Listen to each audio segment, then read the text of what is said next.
और ना कोई चेला, सब में फिरे अकेला। गुरु महाराज ने कहा हमने अपना काम कर दिया, इसलिए मैंने जय गुरुदेव नाम जगाया है। तो तुम जय गुरुदेव याद करोगे, ये बंदा तुमको गुरु ही सर्वोपरि है। गुरु को मानुष जानते ते नर कहिए अंध, और भटकी परे भवकूप में आगे जम का फंद। गुरु नर नहीं होता है, नारायण होता है। लेकिन कैसा गुरु होना चाहिए? समय का गुरु होना चाहिए। पिछले वालों का टेक लगाने से काम नहीं चलेगा। इस धरती पर जब हमारा आपका जन्म नहीं हुआ था, इसके पहले जो भी सदगुरु महापुरुष आए, हम उस समय किस योनि में कहा थे हमें नहीं पता है। अगर वो पुनः इस धरती पे आ जाए उसी शरीर में, तो क्या हम आपको पहचान लेंगे? इस धरती पर जब जब महान पुरुषों का आगमन हुआ, तब तब लोगों ने नहीं पहचाना, उनकी बात को नहीं माना, बल्कि उल्लंघन करते हुए उन्हें त्रास दिया। उनके जाने के बाद बात समझ में आ गई, तो उनके नाम के लकीर के फकीर लोग बन गए। जैसे सर्प चला गया बांडी से, तुम चिन्ह को लाठी से खूब पीटते रहो, कोई फर्क। महात्मा अपना काम करके चले गए, तुम डंडा लिए पीटो। और राम के नाम पर देख रहे तमाशा क्या हो रहा है। इतने बेचारे नादान जीव के घर में कहां हो देंगे, क्या हो रहा है। बड़ा अफसोस है। सच कहने को लोग नाराज हो जाए। साच कहूं जग मारन धावे, संतों को लोगों ने सताया, दुख दिया। वो आगे हम नहीं खोलना चाहते, नहीं कहना चाहते। पत्थर की मूर्ति बोलने लगी है, देखने लगी है। क्या क्या तमाशा देख रहे हो तो हो रहा है। आप बताइए, त्रेता में जब राम आए थे, 9 लाख वर्ष हो गए राम को आए हुए, धरती पर मानव शरीर धारण किए हुए। अगर राम आ जाए, कितने राम के धरती धरती पर आज विराजमान है जो राम को पहचानेंगे। है कोई पहचानने वाला राम को? बताओ भाई, राम को पहचानने वाला, राम के जमाने का आदमी कोई भी क्या मौजूद है धरती पर जो पहचान लेगा राम आ जाए तो? क्या राम की पूजा करोगे? तुमने ना राम को देखा, ना कृष्ण को देखा, ना तुमने किसी अवतारी शक्ति महापुरुषों को निवेदन को देखा, ना तुमने ईसा मूसा को देखा, ना मोहम्मद को देखा, ना नानक साहब, दरिया साहब, जो जीवन यारी संत तबरे जो भी पीर पैगंबर और आए, इनको सबको आपने देखा है? उनमें से कोई भी वापस आज आगे खड़ा हो जाए, पहचान लोगे? अपने आप पिता को नहीं देखा, जब मां के गर्भ में आप पल रहे थे, उसी समय पिता गांव छोड़ के चला गया। और आज आप सयाने हो गए हो, बहुत ही योगी हो गए हो, अच्छे पढ़े लिखे हो, अच्छे पद पर बैठे हो, सारी बात है। और तुम्हारा ही पिता वापस आ जाए, उसको तो पता ही अपना गांव, अपना घर, परिवार बहुत पता है कि नहीं पता है। बड़े बुजुर्ग हो गया है, खड़ा हो जा करके कि मैं तेरा बाप हूं, वो मान लोगे? मान लोगे आप लोग? क्यों नहीं मानोगे? वो क्या करवा ले? अब तो जमाना माए का होता है, दूता दूता का था, तो देने आओ, अरे देने करवा दो। तुम्हारा ही बाप तुम्हारे सामने खड़ा है, माने तो तैयार नहीं हो। क्यों नहीं तैयार हो? इसलिए आपने देखा ही नहीं, जब गर्भ में ही पड़ रहे थे, वो चला गया, तो तुम कैसे मानोगे, कैसे विश्वास करोगे? कितना प्रमाण दे दिया जाए, लेकिन विश्वास मजबूत नहीं हो रहा कि ये मेरे बाप है। इसलिए जब हमारा आपका जन्म नहीं हुआ था इस धरती पर, और कोई आया और चला गया, आज हमारे बीच में नहीं है, बड़ा ही अच्छा था, उसका पीछा पकड़ने से हमारा कल्याण हो जाएगा। इसलिए समय का गुरु चाहिए।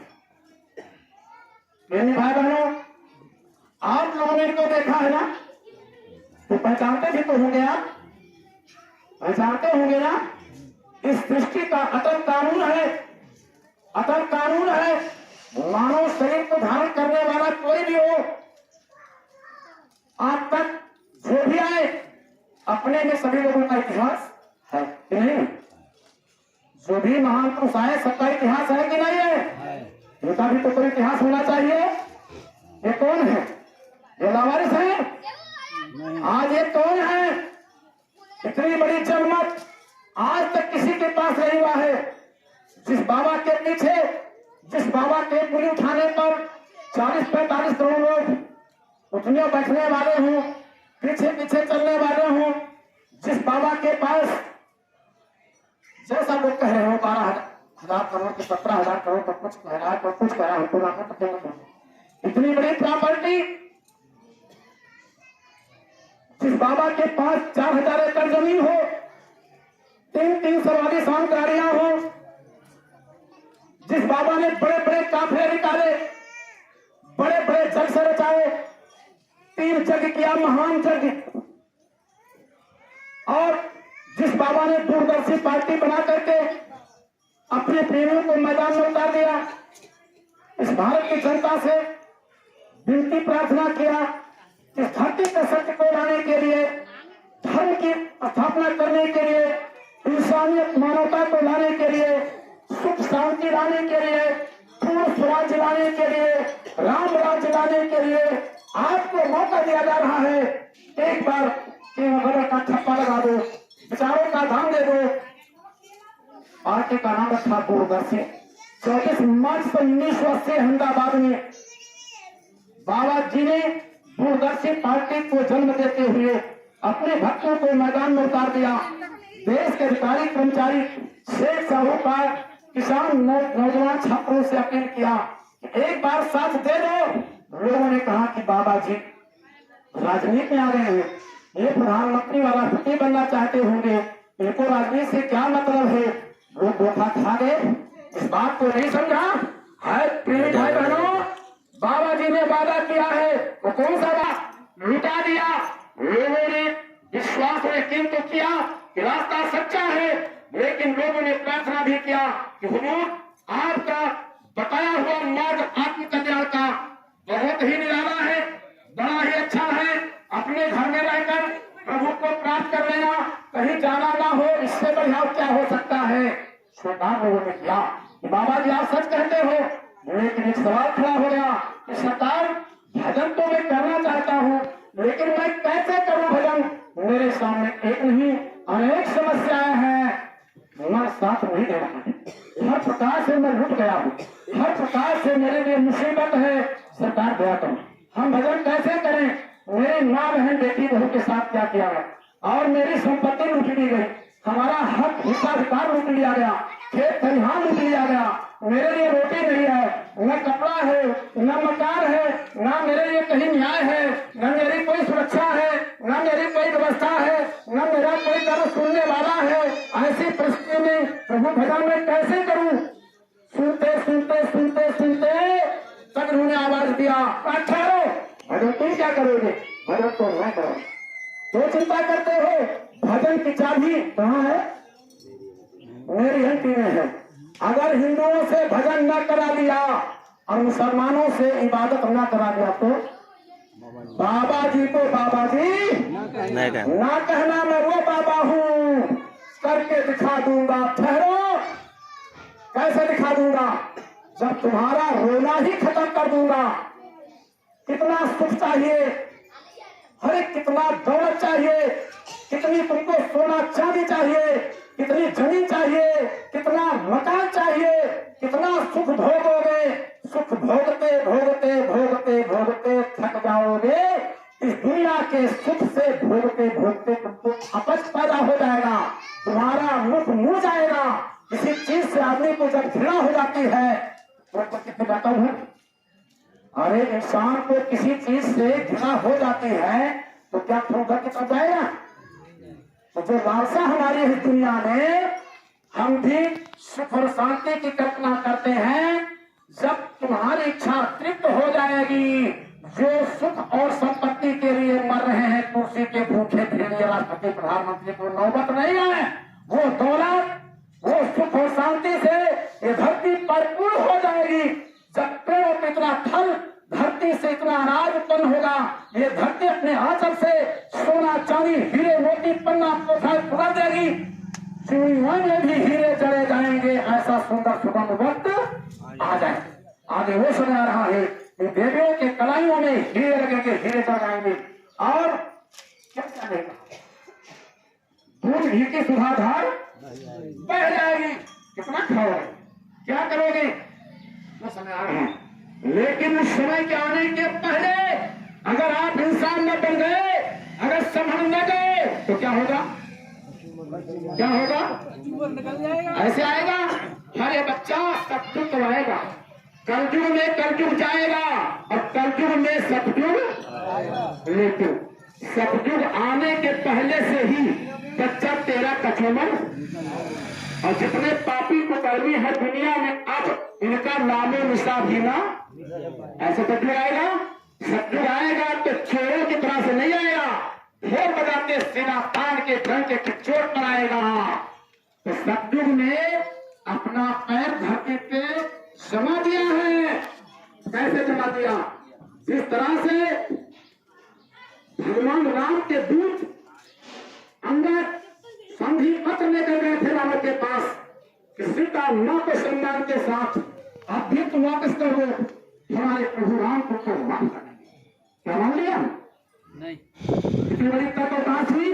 अंतिम में कहा पकड़ो इस बंदर को, और तू क्या पकड़ेगा। इसमें देश की जनता को, समस्त लोगों को जो अब तक संदेश दिया गया, संदेश देने का समय खत्म। किसी को कोई संदेश नहीं देना है, वो काम खत्म हो गया। ये तो प्रेमियों की अपनी अंतर की एक ख्वाहिश है गुरु के संदेशों को लोगों तक पहुंचाने का, ताकि करंट न लग जाए कर आपने नहीं बताया। बाकी काम पूरा हो चुका। गुरु का संकल्प,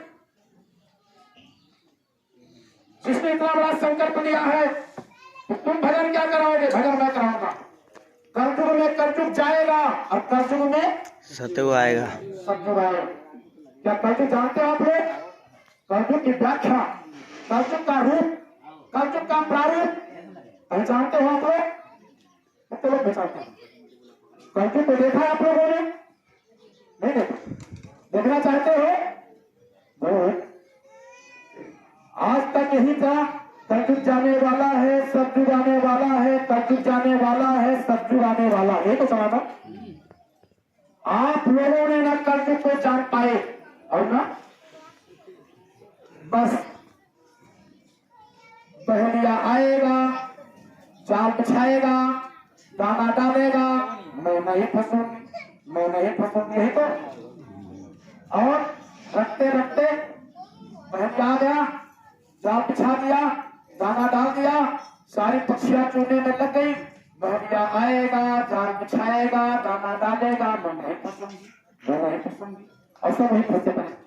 बहलिया ने लाद दिया के ठीक करने के बाद कभी कहे बहलिया आएगा, दाना डालेगा, जाल बिछाएगा, मैं नहीं फंसूंगी, मैं नहीं फंसूंगी। ये सब फंसे पड़ी चीजें, ये सारे सत्संगी जो आज गाना गा रहे, चिल्ला रहे हैं, ये सब फंसे हैं, ये सब जाल में फंसे हैं। और बाबा जी के सत्संगी ही नहीं, क्या कष्ट है सच बात कहने के लिए। भारत के सारे धर्म गुरु फंस गए हैं, कोई गुरु नहीं है, कोई ज्ञानी नहीं है। आज धरती पर त्राहिमाम मचा है, अभी नहीं और देखिए त्राहिमाम मचने जा रहा है, तब क्या करोगे, बचाओ। इस धरती पर शांति कैसे आएगी, सद्गुरु कैसे आएगा, स्वराज कैसे आएगा, रामराज कैसे आएगा, लोगों को न्याय व्यवस्था कैसे मिलेगी, रोजी रोटी कैसे मिलेगी, चूड़ियों में हीरे कैसे लगेंगे, है कोई फार्मूला किसी के पास?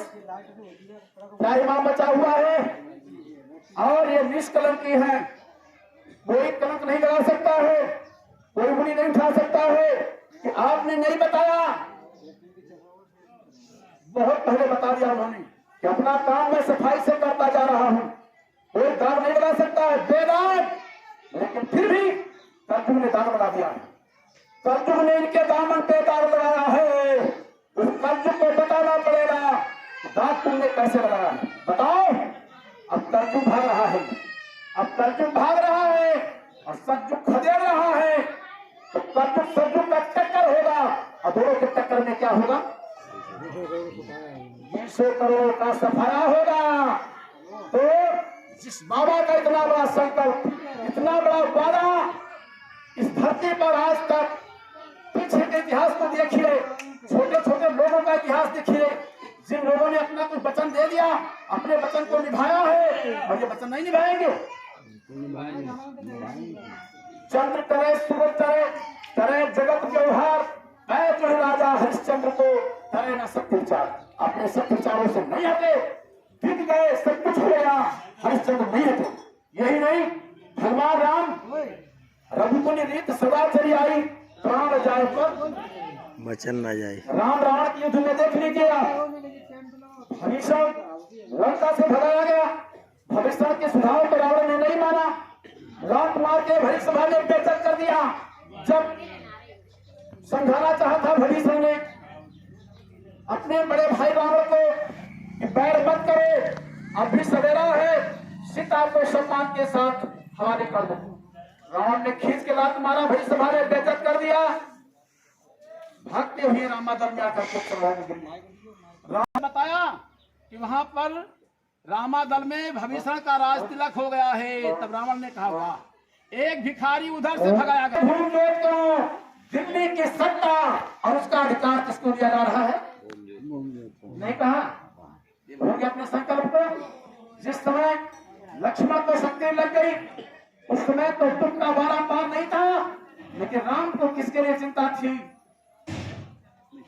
अपने बच्चों की चिंता थी कि न कहते का सोचे, न सोची गए बनवास गए कि एक ही सोच रहा मन में, एक बंधु भीषण बाह गए कि। राम की चिंता क्या थी? भाई मर गया कोई चिंता नहीं, पत्नी चली गई कोई चिंता नहीं, पिता मर गया उधर वो भी कोई चिंता नहीं है, सब कुछ हो गया। लेकिन नहीं, केवल चिंता एक बात की है, भविष्य को मां ने राज तिलक किया है लंका का राजा बनने के लिए। अगर लक्ष्मण जैसा भाई मर गया, मेरी पूजा टूट जाएगी, ना मेरी पूजा हासिल होगी लंका पर, और ना भविष्य राजा बनेगा, गलत मेरे ऊपर लग जाएगा। जिसको उतरी हुई चिंता, और जिसने वादा किया है कर्जुग में कर्जुग जाएगा और कर्जुग में सरजुग आएगा, देवियों की कलाइयों में हीरे कर जाएंगे, दिल्ली से राजधानी हटेगी, विश्व की न्यायपालिका भारत में होगी, 8 रुपये मजदूरी होगी, 300 रुपया वेतन होगा। क्या नहीं कहा है? ये काम क्या होगा? कबूल कैसे होगा? अभी हमने बहुत सा विषय काट दिया है, क्योंकि आप नए भी आए होंगे, हर प्रकार के लोग होंगे। अध्यात्म से मैं थोड़ा हट चुका हूँ, इससे बहुत लंबी है, मगर थोड़ा उलट करके मैं 2 शब्दों में फिर कहना चाहूंगा। प्रेमियों, जिन लोगों को नामदान मिल गया है, सुमरन ध्यान भजन आप कर रहे हो, बड़ी अच्छी बात है। नहीं करते हो तो आज से संकल्प करके बाद प्रारंभ कर दो। समय तुम्हारे बिल्कुल सन्निकट आ गया है, कोई बचने का रास्ता नहीं होगा। भजन बने एक भाग, तो भजन पर बढ़ो। और जिन लोगों को रास्ता नहीं मिला भजन करने का, ऐसे लोगों के लिए भी रास्ता है। आप लोग एक माला की व्यवस्था कर लो, ना माला हो, कपड़े को उठाओ, 108 गाना गाथ लगाओ और आंखें बंद करो और केवल इनकी तस्वीर को देखो, एक बार यकीन करो, अंदर में पुकार लगाओ, जय गुरुदेव जय गुरुदेव जय गुरुदेव, अंदर से पुकारो, अंदर से प्रार्थना करो। मैंने सुना है ये नाम नहीं इंसान का, ये नाम है भगवान का। अगर ये बात सच है तो मेरा भी कल्याण करो प्रभु, मैं नादान करके तो देखो। अंदर में तू ढाए पग है मेरी, तो मैं ध्यान पग 60 और तू बन जाए काठ, सब कुछ मैं लोहे के लग। तो जब आंखों से आंसू गिर जाता है तो बर्दाश्त नहीं है, तो देह तुम्हारे अंदर होनी चाहिए। तो नए लोगों के लिए आज जय गुरु नाम का जाप शुरू करो। और परीक्षा भी मैंने बता दिया है, समय कम समय को देखते हुए बहुत सी बातें आपको बताना है, इसलिए पुराने लोग भजन ध्यान से कर दे, अगर नहीं करते हो तो संकल्प करो। नए लोग आप केवल जय गुरु नाम का स्मरण करो, भविष्य में जय गुरु नाम ही रक्षक होगा, इसी से जीव का उद्धार का ज्ञान रक्षा होगी। बाकी राम का काम जाने, परीक्षा भी करके देख लो, समय का जगह हुआ भक्ति पर प्रभु का नाम है। और ये पूरी जो प्रारंभ है, इधर आइए आप, इनका जो संकल्प भी अधूरा है सब चुकाने का। हमने भी राम का उदाहरण दिया, पीछे हट गए आप। इस मुल्क के ऊपर 700 वर्षों तक उन्होंने शासन किया है, अंग्रेजों ने राज्य किया खुला खुला। हम आपके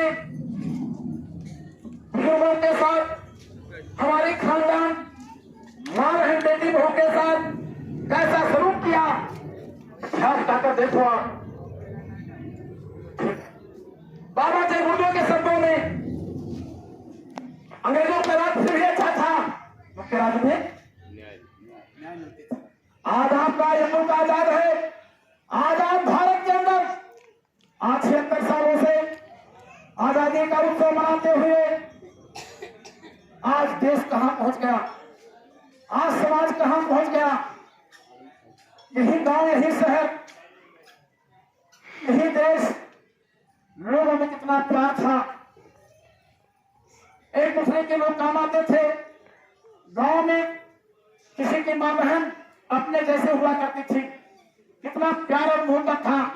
आज क्या हो गया, क्या हो गया?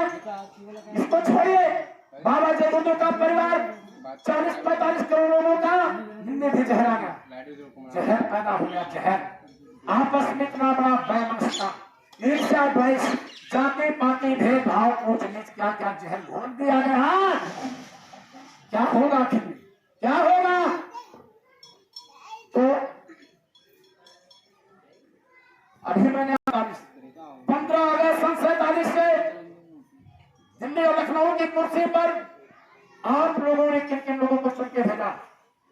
बराबर भेजते रहे, बराबर भेजते रहे। तुम्हारी रामायण बता रही है कि जासुराज प्रिय प्रजा दुखारी और आज इस लोकतंत्र में राजा कौन है? इस लोकतंत्र में राजा कौन है जानते हो? राजा साहब आपको प्रणाम है। यहाँ भारत के राजा को बैठे हो, आप राजा हैं। आपके मत से ही लोग चुन के जाते हैं, देश के रखवाले बनते हैं। आप लोगों के मतदान के बल पर ही तो सरकार बनती है, और हाँ या ना?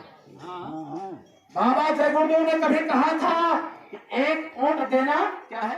100 वोट। तुम तो पुराने हो, जरा बोलो। दुआओं बनाए रखा हम लोगों ने, एक वोट देना चालू करवा दो, मार्ग सही बोले 100 वोट, एक वोट देना। दीवारों पर मैंने लिखा देखा। और यही नहीं, बहुत पहले से आगाह करते चले आए, जरूरत पड़ गई, इसीलिए दूरदर्शी पार्टी का स्थापना करते हुए अपना समर्थन अपने में कर लो। एक आवाज दिया कि जो लोग साथ देना चाहे साथ दे दो। एक गणित लगाया कि अगर देश की जनता अगर चाहे इस लोकतांत्रिक व्यवस्था को बदलने के लिए किस तरीके से चुनावी प्रक्रिया से बदला जा सकता है। खिल्ली उड़ाई, हम नहीं जानते थे, दूरदर्शी बनाया, फिर घूम लेकर बनाया। 10-11-12 सितंबर डिस्ट्रिक्ट बहराइच उत्तर प्रदेश, मेरा घर वही है। देवरखा का नाम आपने सुना होगा।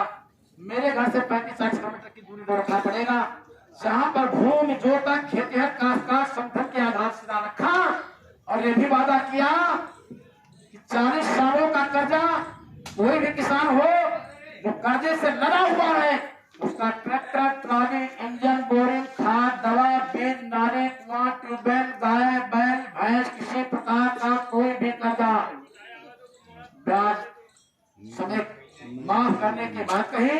और सन 86 में साइकिल से मैं भी मध्य प्रदेश के धरती पे आया था। हम भी ऐसा कह रहे हैं, हमको पता परिचय किसी से नहीं था, अब परिचय होने लगा। तो रात में लंगोटी में कर देते थे टहल वालों को, और जब सत्संग करते करते समय आता था कहते थे चलो जंगलवासियों, बदन में लंगोटी होती थी, झंडा झंडा होता था, वीडियो आप देख लीजिए। और ये कहते थे कि 40 सालों का कर्जा मैं जाके कौन माफ करेगा? तो वो क्या कहते थे? हम करेंगे, हम करेंगे, हम करेंगे, ये वादा करते। बदन के केवल लंगोटी थी। और प्राइमरी स्कूल के अध्यापक, फौज के सिपाही का वेतन कितना हो जाएगा? 2100। आवाज कितना होगा? कितने वादे किए थे, एक भी वादा नहीं पूरा हुआ, एक भी काम नहीं हुआ, बार बार मौका देते रहे। इस तरह से कलयुग में कलयुग जाएगा और सतयुग में सतयुग। इसी बात को लेकर के अपने शब्दों में आज से पूर्व जब ये देश गुलाम था उस समय एक परिकल्पना, एक अंतर की इच्छा ऐसे दिनों में विरुद्ध था। 7 लाख लोगों ने कुर्बाना देगा कुर्बानी हुई है इस मुल्क की आजादी के लिए। एक हो रहा था कि मुझे आजादी चाहिए, अपना हक चाहिए। 7 लाख लोगों ने अपनी कुर्बानियां दी है। कितने माँ बहनों ने अपनी सिंदूर पे धूलिया चूड़ियां फूट गई, गोलियां चूरी हो गई हैं, क्या तो नहीं पता है। और जीवों का ये अंतर की इच्छा थी, हमारा रूप आजाद होगा, स्वराज्य आएगा, राम राज्य आएगा, खुद की हुकूमत होगी, खुद का कानून होगा, भारत में रूला खुला होगा, प्रासों खुला होगा, प्रकृति का राज होगा, नेचर का राज होगा, संत राज होगा। इसकी परिकल्पना उन वीरों ने किया था। महात्मा गांधी ने सपने देखा था। क्या होगा, क्या आएगा, स्वराज्य आएगा, राम राज्य आएगा। और 47 से आजादी मनाई जा रही है, अमृत महोत्सव मनाया जा रहा है। तो स्वराज तो आ गया ना, अरे आ गया ना, यही स्वराज्य है। करदारी हिंद से इंसाफ जन्नत को गया, करदारी हिंद से इंसाफ जन्नत को गया। और जनता की सेवा के लिए बस 3 बेटे रह गए। सबसे बड़े रिश्वत वाली तुझे सिफारिश खान है, तुझे खुशामत बात की जिनकी निराली शान है।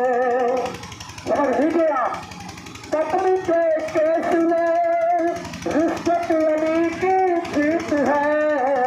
हर शख्स हाकिम हो जाता जाता उसी की जीत है।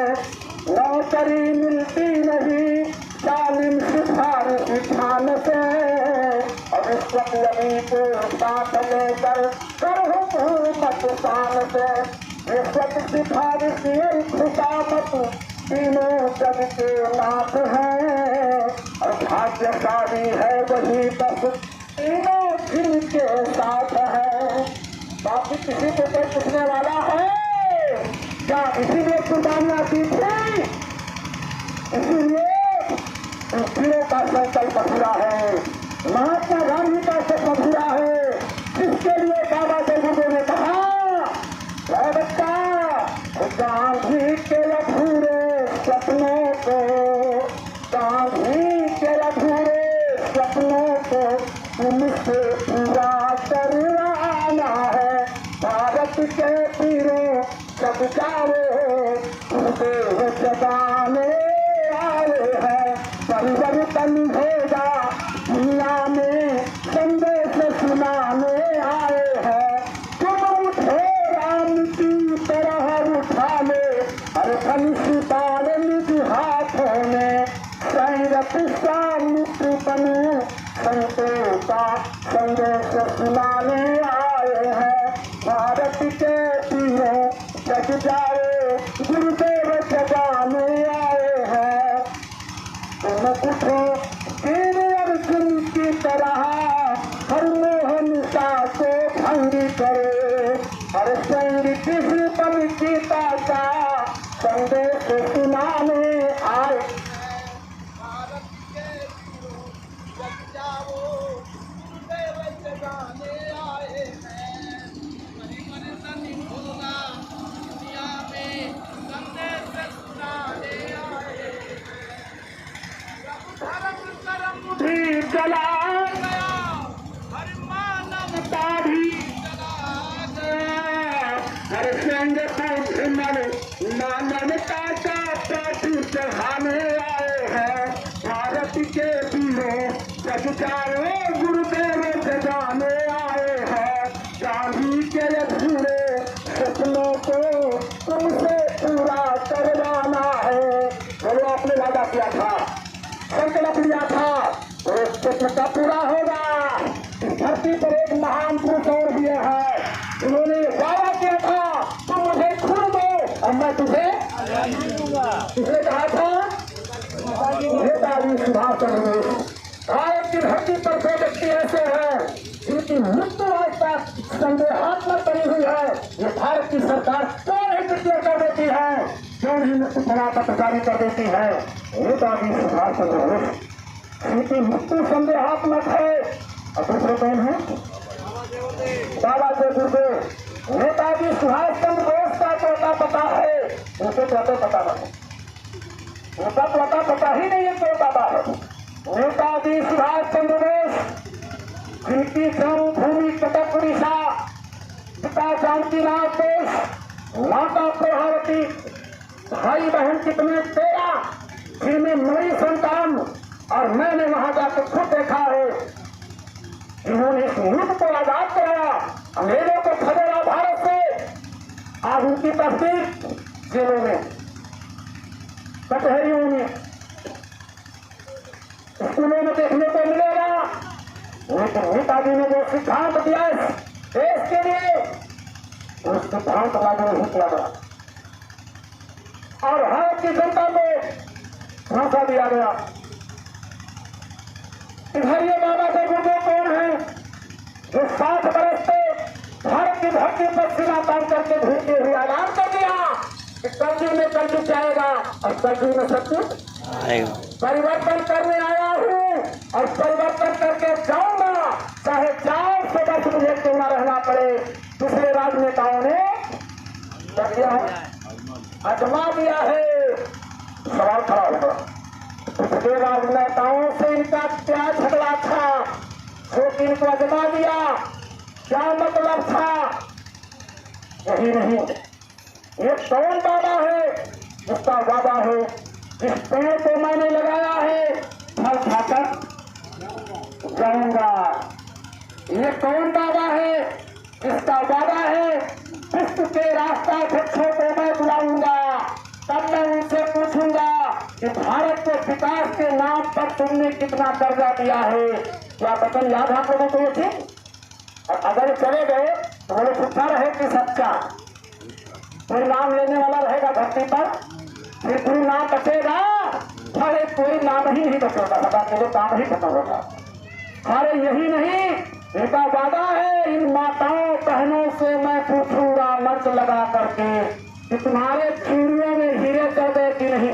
जब ये दोनों हाथ अगर कहेंगे कि हाँ, इन किसानों से मैं पूछूंगा कि आपके ऊपर जो भी सरकारी कर्जा और उसका ये सर्टिफिकेट मजिस्ट्रेट का पक्का दस्तखत, वो कहेंगे कि हाँ माफ हो गया, तब ये बाबा धोखा दे के ऐसे जाने वाला नहीं है। इस बाबा ने कहा बच्चा धोखा हो गया। क्या हुआ धोखा? धोखा हो गया। लाख प्रयास सत्य को छुपाने के लिए किया गया, अगर कंस के मृत्यु के लिए आकाशवाणी हो गई थी कि कंस जिस बहन को तू भेजने जा रहा है बड़े लाभ के साथ, इसी के आखिरी गर्भ से तेरा क्या होगा? मृत्यु। सोच लिया आखिरी गर्भ को हम जिंदा ही नहीं रहेंगे, लेकिन जब तक पाप बढ़ेगा नहीं तब तक विनाश होगा। हमारे जी आ गए, तुम्हारे तुमको कुछ पता है 8वां गर्भ कौन सा होगा? एक गोला बना करके 8 लकीर काट दिया, हाथ रखो, गिनती करो, कहा 1 2 3 4 5 6 7 8, इधर से करो, कहा 1 2 3 4 5 6 7 8, कब से बैठे इधर से करो, 1 2 3 4 5 6 7 8, इधर से करो, बना तो कोई 8वां हो, ये तो बड़ा पड़ गया। अब 8वां कौन है इसमें? जब पैदा हो गया आपको बिल्कुल ठीक है, 8वां में वो कोई भी मेरा काम आ सकता है, इसलिए न रहे पास न बजे बापरी। अब तो हमको आखिरी तुम्हारा शुरू कर दो, आखिरी में तो जानते हो कन्या हाथ लग गई और उसने जब कुछ कहना चाहा कहा नहीं, काल को मैं छोड़ने वाला नहीं हूँ। आकाशवाणी हो गई है, कंस तेरा काल पैदा हो गया, इसलिए आए कलयुग अगर तूने बड़ी डंडा डाल के रखा है जेल में, तेरा अंत आ गया है, तो कब तक सत्य को छुपाएगा? आप लोगों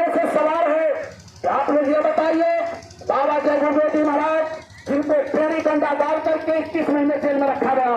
29 जून 1975 को दिया अमित ने मफिया में गिरफ्तार किए गए। बोले सही है गलत? लेडी डंडा किसको डाला जाता है? किसको डाला जाता है? अपराधी को। ये अपराधी हैं। कभी सोचा आप लोगों ने कि हमको भी जानने का हक है कि क्यों ऐसा उनकी सजा ऐसा क्यों उनके साथ किया गया? आपको सोचना चाहिए ना। इसका मतलब अपराधी है ना। अपराधी लोगों ने मान लिया है। अगर मान न लिया होता इस रहस्य को जानने के लोगों के अंदर दिल में भटक पैदा होगा। हमारे गुरु को यह अपराध की श्रेणी में रख के जो दंड दिया गया, किसने दिया और क्यों दिया? तुम्हारे पहले से नामी महाप्रभु सब कुछ भगवान नहीं हो जाएंगे। सोना कभी कहता है कि मैं सोना हूं?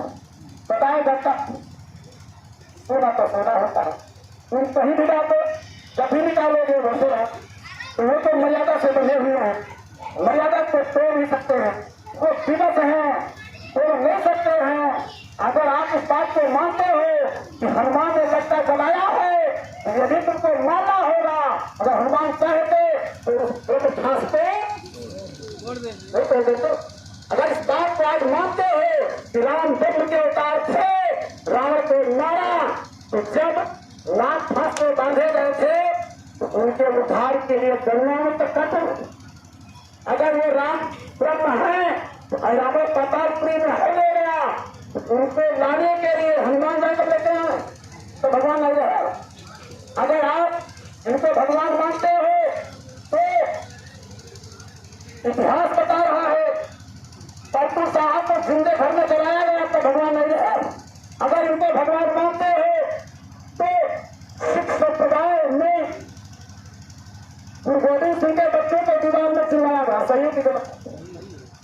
नानक साहब अगर सपुरुष थे, भगवान थे, इनको शक्ति पिछला पड़ा है। गुरु गोविंद सिंह को किले में बंद किया गया। और किसी ग्वालियर के किले में हर गोविंद सिंह को 14 वर्ष तक बंद करके रखा गया है। गुरु अर्जुन देव जी महाराज जिनका गर्दन काटा गया चंडी चांदी के ऊपर तावे पर गर्म करके। और किस तरह से कितने इतिहास हैं। वो स्वामी जी महाराज को जूते की माला पहनाया गया, घाट पर आदमी पिलाना क्या नहीं रही है। अगर प्रभु ईसा मसीह प्रभु थे, गार्ड थे, तो ये बताना है कि फांसी पर चढ़ा दिए गए तो गार्ड थे तो फांसी के फांसी तो टोटा नहीं थे दिया। अगर बाबा जगुदे भगवान थे या सब कुछ थे तो जेल के सलाखों को तोड़ के बाहर निकाला जाता। अगर कहीं तो नहीं निकाला। कानून के बंधन में बने हुए मर्यादा को कैसे तोड़ सकते हैं? यह हुनर है। अगर दुर्योधन के संघे को तोड़ा किसने? जो वादा था दुर्योधन जिस द्रौपदी को तूने कंधे पर बिठाने के लिए कहा था, फिर अगर तुम्हारे कंधे पर तोड़ा, लेकिन क्या उसमें नहीं तोड़ सकते थे? नहीं तोड़ सकते थे। चल कहलाता क्या दुशासन खींच, दुशासन खींच, रंगी करके मेरे कंधे पर बिठा दो। उस समय क्या फिर उसके कंधे पे नहीं तोड़ सकते थे? बंधे थे मर्यादा से, धर्म से बंधे थे। और बाबा जगुदेव जी महाराज के साथ इस धरती पर अत्याचार हुआ है, जो अन्याय हुआ है, राज तो खुलने दो। इतना बड़ा अन्याय आज तक किसी के साथ धरती पर हुआ ही नहीं है। क्या इनको फांसी पर नहीं चढ़ाया गया? इनको मारने के लिए सारा छुट्टी नहीं किया गया? और जब वो कह रहे कि मैं जाने वाला नहीं हूं तो फिर तो हम लोगों ने विश्वास किया। अरे तुम लोग गाड़ी फंस गई, कहा था कि ऐसा गेर फंसाऊंगा कि विश्व का कोई भी मिस्त्री छुड़ा नहीं पाएगा, चाहे गेर टूट गया। गेर कौन सा फंस गया? गेर फंस गया। कैसे गेर फंस गया? राज खुल गया, सच्चाई खुल गई, लाख प्रयास किया गया, सच्चाई खुल गई। साधु सन्यासी के रूप में 60 वर्षों तक इस भारत की धरती